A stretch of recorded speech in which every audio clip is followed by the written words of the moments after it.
In 1980, you could pay for a full year of college in America by working a minimum wage summer job. Just one summer, that's it. Today, that same summer job would cover about 4 days of tuition. College costs in America have gone up over 1,400% since 1980. That's not a typo. 1,400%. So who decided this was okay? And more importantly, who's actually getting rich off your student loans? Because someone is, and it's probably not who you think. Americans collectively owe $1.7 trillion in student loan debt.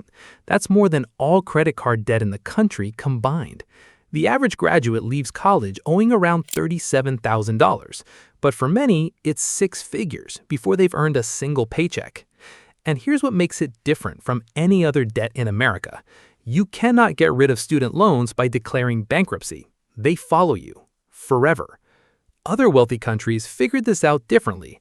Germany, free. Norway, free. France, under $300 a year. So how did America end up here? Reason 1. The government made loans too easy to get. In 1965, the government started guaranteeing student loans. The idea was good. More people should be able to go to college. But what actually happened was this. Colleges realized that students could always get a loan, so they kept raising prices. And students kept borrowing, and prices kept climbing.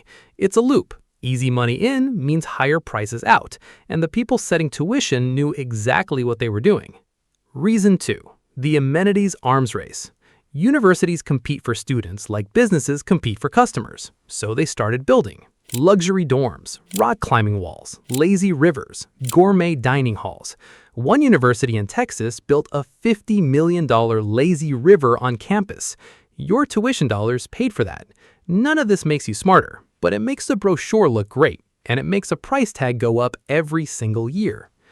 Reason 3. Administrator bloat. Between 1975 and today, the number of professors at American universities grew by about 50%, but the number of administrators? It grew by over 450%. Vice presidents of student experience, directors of strategic initiatives, associate deans of diversity outreach, all earning 6 figures, all adding 0 to your education. And who pays their salaries? You guessed it. Now here's the part nobody talks about. The biggest lender for student loans in America isn't the bank, it's the U.S. government. And the government charges interest. Billions of dollars of interest every year, collected from 18-year-olds who were told a degree was the only path to success. In 2023, the federal student loan program made an estimated $100 billion in profit. Not the banks, your government, profiting off your debt. So when politicians argue about whether to cancel student loans, remember, canceling that debt means losing that profit. And that's a harder conversation than anyone wants to have. So why is college in America so expensive? Because easy loans let universities raise prices without consequences. Because schools spend millions competing for students instead of educating them. Because administrators multiplied while teachers didn't. And because the system, including your own government, profits when you stay in debt. Nobody in power has a real reason to fix it. And that's how America works.